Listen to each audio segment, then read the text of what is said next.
귀한 찬양 감사를 드립니다. 주보의 간지에 보시면 우리 각 여전도에도 남전도에 명단이 이렇게 들어있는데요. 혹시 이름이 빠지신 분들이 계실 수 있습니다. 네, 현재 교회 행정실 컴퓨터에 들어있는 명단이 여기 다 들어있으니까요. 혹시 이름이 빠지신 분들은 삐지지 마시고 내 이름이 안 들어있나 보다. 그래서 아마 등록서를 안 내셨거나 아니면 등록서를 내셨는데 그것이 분실됐거나 그런 경우니까요. 행정착오입니다. 그래서 여러분들이 사무실로 알려주시면 됩니다. 우리 손장님들 중에서 순원들 중에 이름 빠지신 분들이 계시면 꼭 체크하셔서 이름이 다 들어가실 수 있도록 하시고요. 또 우리 오늘 총회가 있는데 내 이름이 없다 할지라도 본인 나이는 알고 계시잖아요. 그렇죠? 내가 몇 년생인지 아시면 어디로 가야 되는지 아시니까 하셔서 교회 사역에 같이 함께 해주시기를 부탁을 드립니다. 아멘이십니까? 네. 오늘 좀 이렇게 어깨가 이렇게 좀 처져 있으신 것 같은데 가슴을 좀 이렇게 피시고요. 네. 적극적으로 우리 하나님께 나아가기를 바랍니다. 여러분 오늘은 11월 첫 주일입니다. 이제 2013년도 2달밖에 남지 않았습니다. 남은 2달을 지난 10달보다 더 가치 있게, 더 멋있게 살아가시는 우리 가자제일교회 성도들이 되시기를 주님의 이름으로 축복합니다. 어떤 돈 많은 부자가요, 신문에다가 이런 광고를 냈다고 합니다. 내 삶이 정말 행복합니다. 내 삶이 정말 만족합니다. 이렇게 자기의 삶에 대해서 만족함을 증명할 수 있는 사람에게 돈을 100만 불을 드리겠습니다. 100만 불이면 우리나라 돈으로 10억이 넘는 돈입니다. 굉장히 많은 돈이죠. 그러니까 말만 잘하면 큰 돈을 벌 수 있겠구나. 그래서 말 잘하는 말쟁이들이 다 모여들었습니다. 그래가지고 내가 얼마나 행복한 사람인지 자기에 대해서 이야기를 하기 시작했습니다. 나는 내 직업에 대해서 만족합니다. 어떤 사람은 내가 받고 있는 보수가 너무나 만족스럽습니다. 나는 주위에 좋은 친구들이 있어서 만족스럽습니다.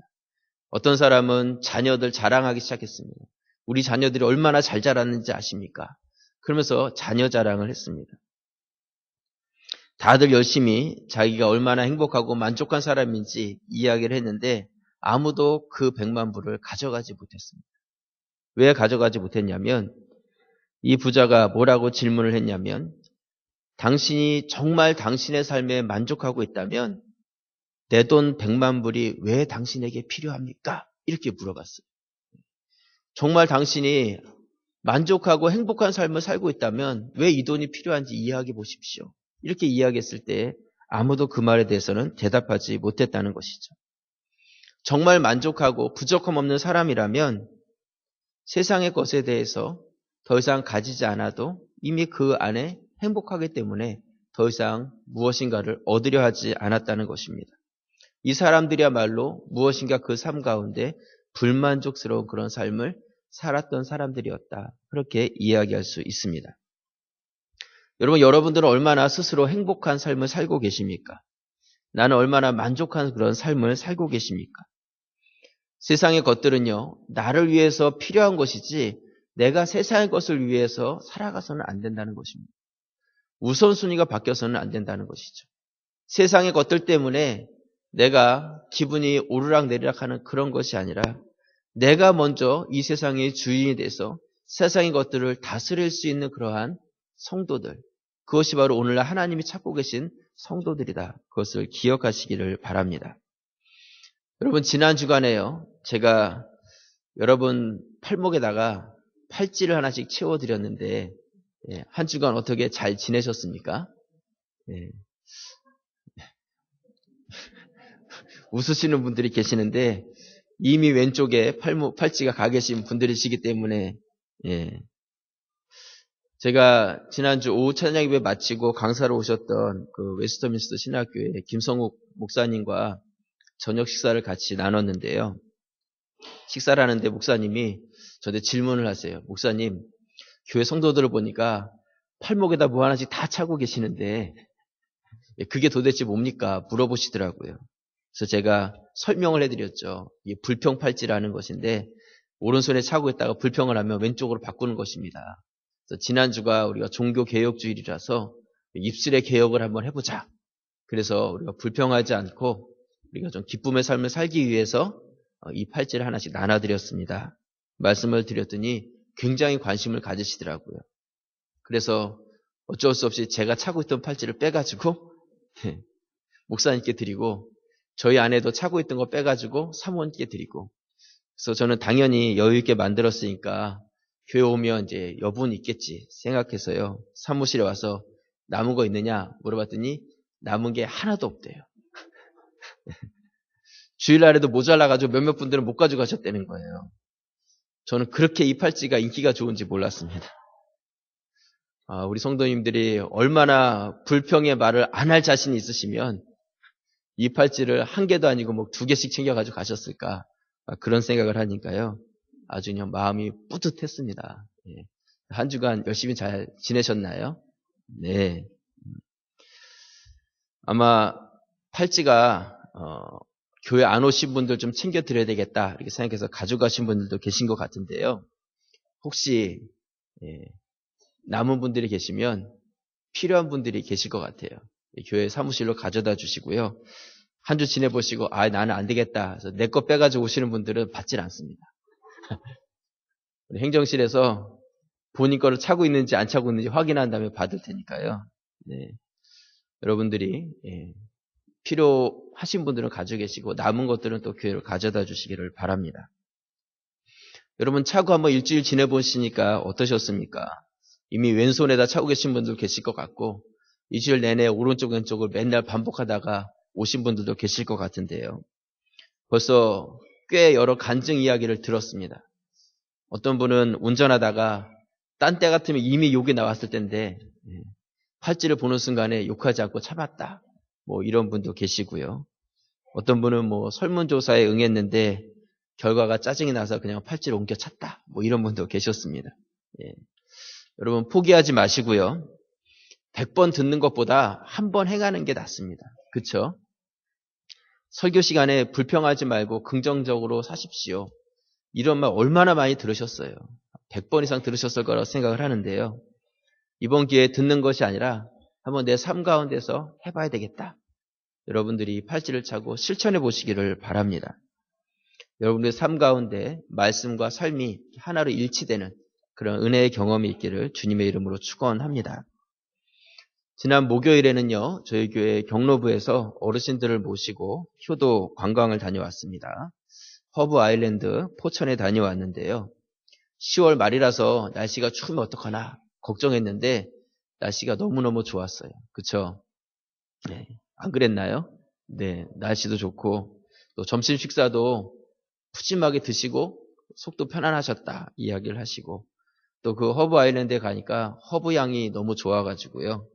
허브 향에 취해서 몸 안에 있는 나쁜 것들은 싹 빠져나가고 새로운 공기로 이렇게 채우고 오는 좋은 시간을 가졌습니다. 그래서 이렇게 시간을 가질 수 있도록 수고해 주신 많은 분들이 계시는데 감사를 드리고요. 또 기도해 주신 분들, 또 후원해 주신 분들 이 시간을 빌어서 진심으로 감사를 드립니다. 다음에는 더 좋은 곳으로 모시고 가도록 하겠습니다. 여러분, 우리 11월 달이 되었는데요. 우리 11월 달은 저희 교회가 결실의 달로 정했습니다.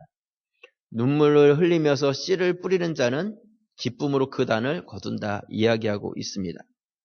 우리가 지나온 한 해 동안 뿌렸던 많은 씨앗들이 있습니다. 그 씨앗들을 하나씩 하나씩 아름다운 열매로 거둘 수 있는 그런 11월이 될 수 있기를 바랍니다. 그래서 제가 오늘 이 결실의 달 첫 번째 욥기서 말씀을 여러분들하고 같이 나누려고 합니다. 이 욥이라는 인물은요, 성경에서 보면 시련과 고난을 상징하는 그런 인물이 바로 욥입니다. 그리고 오늘 읽었던 욥기 42장은 욥기서의 마지막 장입니다.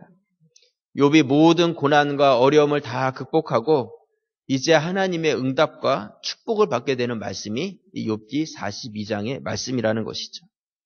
지난 한 해의 수고의 결실을 우리가 맺어가듯이 욥은 모든 고난과 어려움을 다 지나고 나서 이제는 그 마지막 결실을 하나님께로부터 받고 있는 말씀이 바로 욥기 42장이다. 이렇게 이야기할 수 있습니다.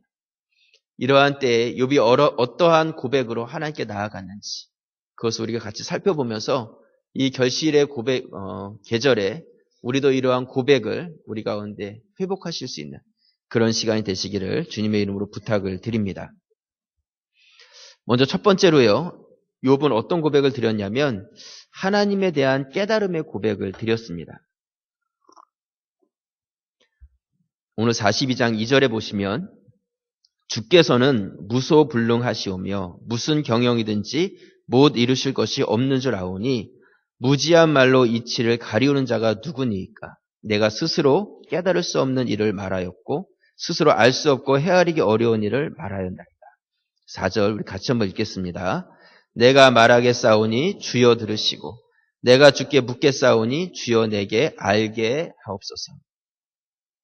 욥은 이 고난과 어려움을 지나고 나서 그 다음에 깨달은 하나님에 대해서 고백을 하고 있는 것이죠. 과거에 내가 하나님께로부터 많은 물질의 복을 받았고 자녀의 복을 받았고 건강의 복을 받았어요. 그때 알았던 하나님이 아니라 이제는 고난도 실패도 건강을 잃어버렸던 그런 경험도 다 지나고 나서 그 다음에 경험했던 하나님은 동일한 하나님이 아니었다는 것이죠. 과거에 내가 알았던 하나님은 마치 얕은 물속에 들어가서 찬방찬방 다녔던 그런 하나님이라면 이 고난의 기간을 다 지나고 나서 이제 경험했던 하나님은 깊은 바닷물 속에 들어가서 아무도 경험해보지 못했던 그 아름다운 바닷속을 경험하고 나온 사람과 같은 그러한 하나님으로 내가 깨달아 알았다. 그런 고백을 하나님 앞에 욥은 드리고 있는 것입니다. 바울은요, 그가 하나님을 깨달아 알았을 때 이렇게 고백을 합니다. 로마서 11장 33절 말씀에 보시면 깊도다 하나님의 지혜와 지식에 부요하며 그의 판단은 측량치 못할 것이며 그의 길은 찾지 못할 것이로다. 하나님의 지혜, 그분의 지식, 측량할 수 없고 판단되지 않는 그러한 것이라고 바울은 고백하고 있어요. 그의 인생 가운데 하나님에 대해서 알아가면 알아갈수록 하나님은 얼마나 오묘하시고 얼마나 무한하시고 얼마나 대단하신 분인지 바울은 그 하나님에 대해서 입술을 열어서 고백을 하고 있는 것이죠. 여러분, 성도들 중에 내가 하나님에 대해서 다 아는 것처럼 생각하고 그렇게 이야기하는 사람들도 있습니다. 하지만 우리 하나님은 우리의 짧은 지식으로 그렇게 쉽게 다 알아버릴 수 있는 그런 분이 아니라는 것이죠. 오늘 본문에서 욥은 이렇게 고백해요. 하나님은 무소불능하신 분이라는 것입니다. 무소불능하다는 것은요, 어디에나 계시고 무엇이든지 하실 수 있는 분이다. 그런 고백이라는 것이죠. 욥은 고난을 겪고 나서 하나님에 대해서 그런 하나님으로 고백을 하고 있는 것입니다. 그가 모든 것을 다 잃어버렸습니다. 가진 것도 잃었고요. 자녀도 잃었어요. 그리고 아내마저 떠났고 믿었던 친구들은 자기에게 와서 상처의 말을 하기 시작했습니다. 모두 다 떠나고 나 혼자 남은 것 같았어요.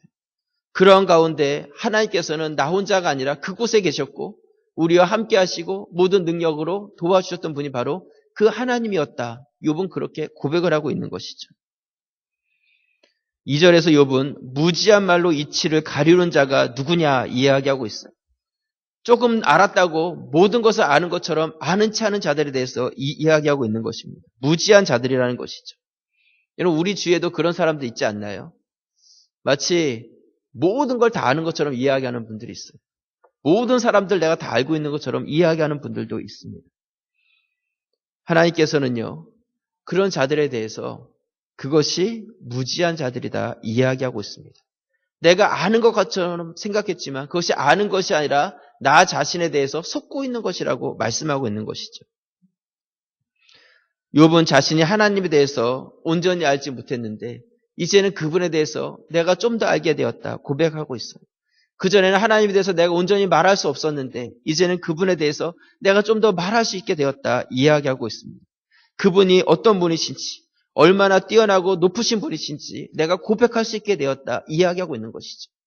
하나님에 대해서 이 고난의 과정을 지나고 나니까 내 안에 그분에 대한 깨달음의 깊이가 더 깊어졌다는 고백을 드리고 있는 것입니다.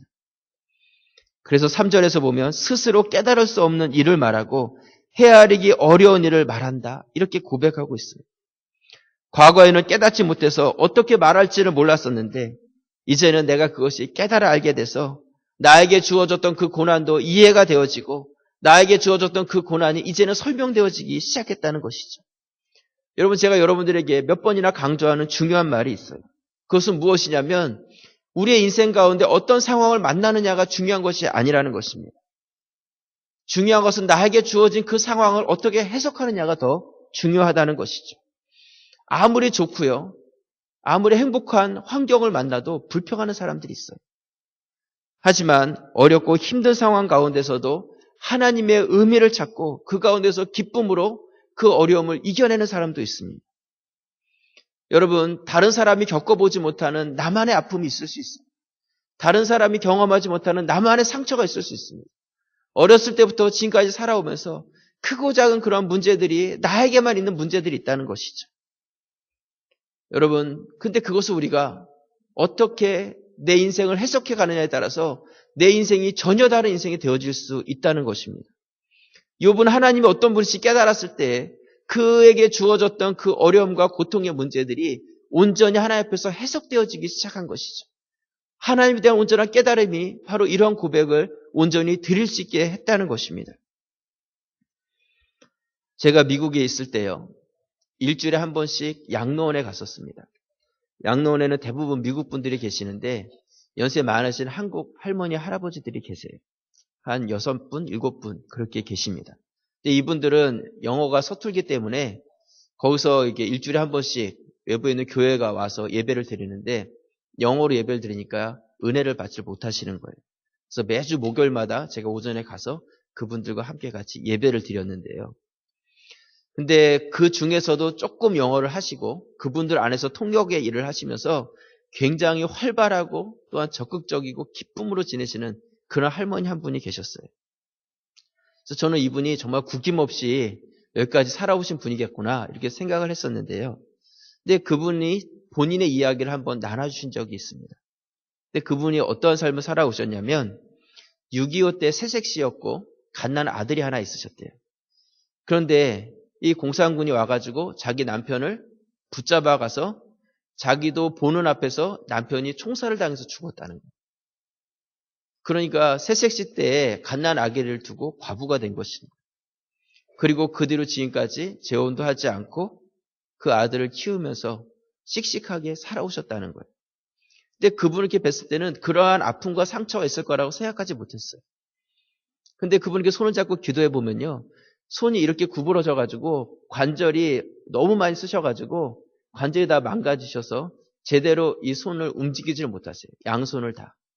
그러니까 그만큼 고생하면서 어렵게 또 이민의 삶을 살아오셨던 그런 분이셨다는 것이죠. 그런데도 그분을 만나보면 그러한 삶을 살았을 거라고는 상상할 수 없는 그러한 삶을 살아오신 그런 분을 경험하면서 제가 많은 은혜를 느꼈습니다. 여러분, 우리가 어려움과 상처가 있다고 다 잘못된 길로 가는 것이 아닙니다. 오히려 나에게 어려움이 있고 다른 사람이 겪지 못한 그런 상처가 있기 때문에 다른 사람을 품어줄 수 있고 이해할 수 있고 도와줄 수 있는 사람이 된다는 것이죠. 하나님에 대해서 깨달음이 있을 때에 내 인생이 그렇게 해석되어지기 시작하는 것입니다.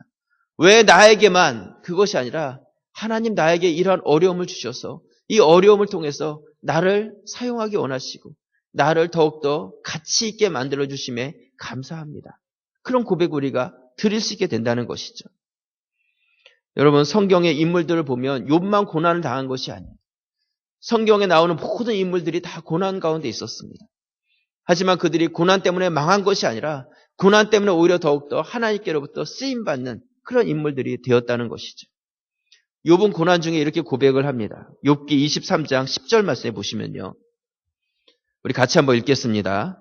나의 가는 길을 오직 그가 아시나니 그가 나를 단련하신 후에 내가 정금같이 나아오리라. 여러분 혹시 고난 중에 있으십니까? 고난은 성도를 절대로 망하게 할 수 없습니다. 아멘이십니까? 고난은 절대로 성도를 망하게 할 수 없어요. 오히려 고난을 통해서 하나님이 어떤 분이신지 우리가 깨달아 알게 되고 우리를 가치 있게 만들어서 정금과 같은 그런 존재로 우리를 변화시켜 가신다는 것이죠.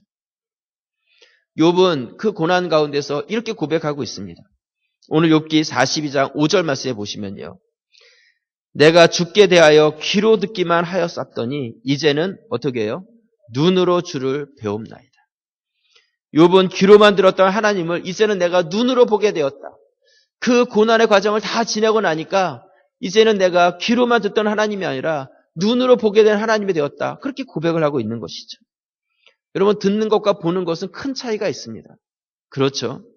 듣는다는 것은 간접적인 지식이에요. 하지만 본다는 것은 직접적인 지식인 것이죠.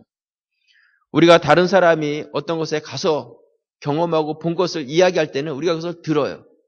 아, 그런 데가 있나 보다. 정말 그곳에 가보면 좋겠구나. 아, 이런 일을 경험했었나 보나 하고 우리가 듣지만 그것은 내 것이 아니라 그 사람이 가지고 있는 것을 간접적으로 듣는 것이죠. 하지만 내가 직접 그곳에 가서 보고 그곳에 가서 내 눈으로 그것을 경험할 때 아, 과연 그 사람이 했던 말이 거짓말이 아니구나. 정말 그렇구나 하면서 그것에서 인정하게 되고 아, 이것은 좀 이야기한 거하고 다르구나 하면서 나의 경험과 나의 지식을 만들어가게 되는 것이죠. 그것이 바로 보는 것의 힘이라는 것입니다. 들은 것은 쉽게 잊혀져도 본 것은 쉽게 잊혀지지 않습니다. 욥은 고난 중에 있었지만 고난을 통해서 이렇게 고백하고 있어요. 지금까지는 내가 듣기만 했던 하나님이신데 이제는 내가 그 하나님을 보게 되었다는 것이죠. 하나님에 대해서 내가 더 확실하게 알게 되었다고 고백하고 있는 것입니다. 이제는 내가 하나님에 대해서 그냥 막연하게 과거에 나를 도와주셨던 그런 하나님이 아니라 내 곁에서 무소불능하시고 나를 지키시고 지금까지 인도해 오시고 나에게 이제 앞으로 남아있는 인생도 그렇게 이끌어 가실 그 하나님이시라는 것을 그 입술의 고백으로 드릴 수 있게 되었다는 것입니다. 여러분, 2014년도 2달밖에 남지 않았습니다. 지금 우리가 주님 앞에서 해야 될 고백이 어떤 것이라고 생각을 하십니까? 지난 한 해 돌아온 지나온 한 해를 우리가 돌아보시면서 그 가운데서 깨닫고 경험한 하나님, 여러분들이 그 하나님께 온전한 깨달음의 고백을 드리실 수 있기를 바랍니다. 욥이 자기가 경험했던 하나님을 고백했듯이 그냥 저 목사님, 아니면 우리 순장님, 아니면 우리 장로님, 아니면 어떤 교역자가 어떤 들려줬던 간접적인 지식이 아니라 내가 경험했던 그 하나님, 그 하나님을 여러분들의 입술로 고백하실 수 있는 그런 결실의 날이 되시기를 주님의 이름으로 축원합니다. 두 번째로요, 욥의 고백은요, 하나님께 회개의 고백을 드립니다. 하나님에 대해서 이제는 알았고 또한 그분을 듣는 것이 아니라 내 눈으로 보았을 때 그가 하나님께 드렸던 고백은 회개였다는 것이죠. 오늘 욥기 42장 6절 말씀 우리 같이 한번 보겠습니다. 그러므로 내가 스스로 하나고 티끌과 재 가운데서 회개하나이다. 이것이 욥의 고백이었어요. 욥은 하나님께 대해서 깨달아 알았을 때 자연스럽게 회개의 말이 그 가운데서 나왔다는 것이죠. 여러분, 회개에는요, 두 가지가 있습니다. 하나는 내가 하나님께로부터 어려운 일을 당했을 때, 내가 어떠한 문제를 만났을 때 하나님께 하나님 내가 잘못했습니다 하고 회개의 기도를 드릴 수 있어요.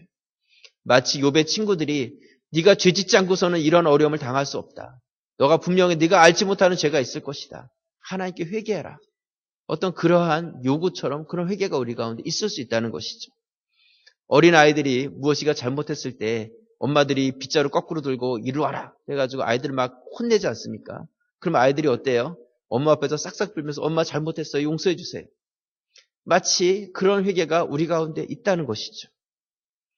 그런데요, 또 다른 회개는 어떤 회개가 있냐면 우리의 인생이 잘 될 때, 하나님께서 은혜를 베풀어 주실 때 교만하지 않고 오히려 회개로 나아갈 수 있다는 것입니다. 나같이 부족한 사람, 죄인인 사람, 받을 자격도 없는 사람, 이런 사람을 기억하시고 하나님의 은혜를 공급해 주심에 대해서 감격함을 가지고 내가 죄인인 것을 다시 한번 주 앞에 내려놓는 그런 회개가 우리 가운데 드려질 수 있다는 것이죠. 마치 탕자가 아버지 품을 떠나서 먼 곳에 가서 다 잘 될 줄 알고 갔지만 가진 것을 다 잃어버리고 돼지 똥 냄새가 나는 그 옷을 주워 입고 아버지께로 가야 되겠다. 그리고 아버지께로 거짓골로 돌아왔을 때 아버지께서는 그 아들에게 달려와서 그 똥냄새 나는 아들을 품에 안으시고 그리고 그의 입술에 입을 맞춰 주었어요. 탕자는 그 은혜와 그 감격함을 가졌을 때 아버지 앞에서 고백을 하죠. 누가복음 15장 20절 말씀에 보시면 이에 일어나서 아버지께로 돌아가니라. 아직도 상거가 먼데 아버지가 저를 보고 측은히 여겨 달려가 목을 안고 입을 맞추니 아들이 가로되 아버지여 내가 하늘과 아버지께 죄를 얻었사오니 지금부터는 아버지의 아들이라 일컬음을 감당치 못하겠나이다. 아버지의 아들이라 감당치 못하겠다. 이렇게 이야기하고 있어요. 과거에는 내가 아버지 집에 살았을 때 그때는 내가 누리는 것이 당연한 줄 알았어요. 당연하다고 생각했고 내가 그곳에서 그냥 아들로서 원하는 거 하고 싶은 거 먹고 싶은 거 마음대로 하면서 그렇게 살았는데 아버지 집을 떠나고 나서 보니까 그것이 얼마나 큰 은혜였는지 그것이 얼마나 큰 축복이었는지 내가 그것을 받을 만한 자격도 없는 사람이었는데 그럼에도 불구하고 내가 그것을 누리면서 살았다는 것이 얼마나 큰 하나님과 그 아버지의 사랑이었는지 그것을 그가 깨닫게 되자 그 아버지 품에 돌아왔을 때 아버지가 그를 끌어안고 입을 맞추자 이런 고백을 드렸다는 것이죠. 아버지 앞에서 아버지 내가 이것을 받을 만한 자격이 되지 않는 사람입니다. 아버지의 끌어안음과 아버지의 그 입맞춤을 받을 만한 자격이 되지 않는 사람입니다.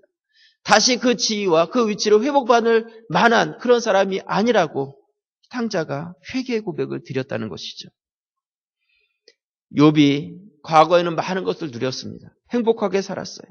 자녀도 있었고요. 하지만 모든 것을 다 잃어버려 보니까 하나님 앞에서 하나님 주신 분도 하나님이시고 취하신 분도 하나님이십니다. 하나님이 아니고서는 이 모든 것이 내가 누릴 수 없었던 것이었습니다. 이제는 내가 그냥 지식적으로 막연하게 알고 있었던 그런 하나님이 아니라 그가 눈으로 보고 삶으로 경험하고 그래서 이제는 입술로서 그 하나님에 대해서 온전하게 내가 당신이 어떤 분인지 깨닫고 이제 당신이 나에게 다시 은혜를 주실 때 하나님 내가 받을 자격도 없는 자인데 나에게 이런 은혜를 주시다니 그 하나님 앞에서 회개의 고백으로 나아가게 되었다는 것입니다. 여러분 자신은 어떠십니까? 여러분들은 지금 나에게 주어진 환경이 받을 만한 그런 자격이 됐기 때문에 누리고 있다고 생각을 하십니까? 허물 많은 사람에게 다시 은혜를 부어주시는 하나님의 그 사랑처럼 그럼에도 불구하고 나를 지키시고 나에게 은혜를 주시고 무엇인가를 공급해 주시는 그 하나님의 사랑과 은혜 앞에 우리는 이 눈물의 회개의 고백이 여러분들 가운데 회복되는 결실의 달이 되실 수 있기를 바랍니다. 여러분, 욥은 모든 것을 잃어버렸지만 그 잃어버림을 통해서 가장 중요한 것을 얻었어요. 내가 이것을 아니면 안 된다고 끝까지 부여잡고 있는 그것, 우리가 그것을 내려놓게 되었을 때 우리 그것을 통해서 하나님의 더 큰 은혜를 경험할 수 있게 된다는 것이죠. 배의 선원이었던 한 젊은 사람이 있었습니다. 300명이 타고 있었던 그 배가 항해하고 가다가 파선을 하고 바닷속으로 가라앉았습니다. 300명이 다 죽었어요. 그런데 이 선원 한 사람은 널판지 하나를 붙잡고 그 널판지를 붙잡고 의지하고 며칠을 지내다가 간신히 아무도 살지 않는 무인도에 표류가 하게 되었습니다. 그 무인도에 도착하자마자 이 사람은 무릎을 꿇고 하나님께 감사의 기도를 드렸어요. 하나님, 300명이나 되는 사람이 다 죽었는데 300명 중에 나은 사람 살려주셨습니다. 정말 나은 사람 살려주시고 너무 감사합니다. 좀 얼마나 감사하겠어요. 그렇지 않겠습니까? 감사의 기도를 드렸어요. 그래서 무인도에서 생활하기 시작했는데 멀리서 며칠에 한번 배가 지나가는 것 같은데 아무리 소리를 지르고 옷을 벗어서 흔들어도 아무도 찾아오질 않습니다. 하는 수 없이 그 무인도에 있는 나뭇가지들을 다 모아가지고 움막을 하나 지었어요. 나를 구하러 올 때까지 여기서 지내봐야 되겠다. 그 움막 하나를 지어놓고 만족을 하고 거기서 겨우 한번 불을 만들어가지고 불이 꺼지면 안 되니까 불씨를 모아놨습니다. 그런데 갑자기 바람이 휙 불면서 그 움막에 불씨가 옮겨 붙어가지고 움막 전체가 다 불이 나버렸습니다. 이 움막이 불타는 것을 보면서 그 앞에 이 사람이 벌러덩 들어 누워가지고 하나님께 원망을 하기 시작했습니다. 하나님, 그 300명 죽을 때 나까지도 껴서 그냥 꼴까닥 죽여버리셨으면 좋았을 것을 왜 나 하나 살려가지고 여기 와서 이런 고통을 받게 하십니까?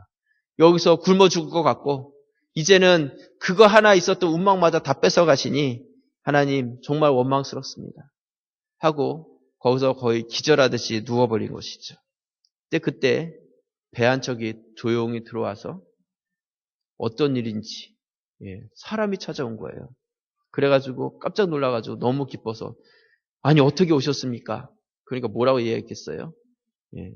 아니 멀리서 보니까 이 무인도에서 연기가 막 이렇게 피어나길래 저기 사람이 있나 보다 생각해서 구하러 왔다는 거예요. 결국 이 사람은 이거 아니면 안 된다고 생각하면서 마지막 하나 붙잡고 있었는데 그거 하나가 불타버리자 생명을 얻게 되었다는 것이죠. 여러분 삶 가운데 정말 악착같이 무엇인가 붙잡고 있는 그런 것이 있지는 않으십니까? 욥은 모든 것을 잃었을 때 가장 중요한 것을 얻었어요. 그에게 있어서 고통이 아니라 오히려 그의 인생을 하나님을 더 깊이 깨닫고 더 가치 있는 인생으로 만들어주는 정금과 같은 인생으로 만들어주는 그런 기회가 되었다는 것이죠. 여러분 많은 하나님의 사람들 그 고난을 통해서 오히려 그것을 축복으로 바꿔갔던 사람들이라는 것입니다. 그러한 수많은 고난을 이겨내었기 때문에 그가 이제는 하나님께서 베풀어 주신 작은 은혜 앞에서도 회개의 감사의 기도를 드릴 수 있었다는 것입니다. 여러분 우리 가운데 그러한 회개의 아름다운 고백이 주님 앞에 늘 드려질 수 있는 우리 가자질교 성도들이 되실 수 있기를 바랍니다. 말씀의 결론을 내립니다. 어느 교회에요. 신앙이 아주 좋은 여자 집사님이 계셨습니다. 이 집사님의 소원이 하나 있었는데 그 소원이 무엇이냐면 남편이 예수 믿는 게 소원이었어요. 아마 여기도 그런 분들 계시겠죠. 남편이 예수 믿는 게 소원이었어요. 자녀들도 잘 자라주었고요. 생활 형편도 그렇게 부족하지 않았어요. 그런데 한 가지 문제가 남편이 예수를 안 믿는 것이죠.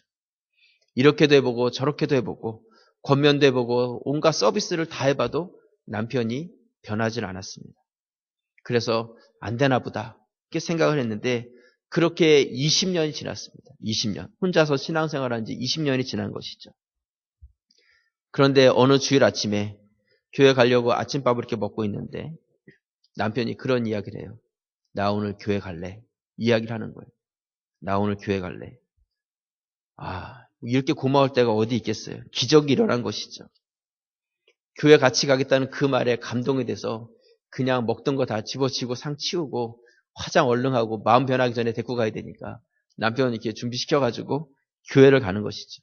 근데 교회를 오는데 마음속에 막 걱정이 되는 거예요. 어떤 걱정이 되냐면 20년 만에 우리 남편이 교회를 가는데 오늘 목사님이 어떤 설교를 하실까?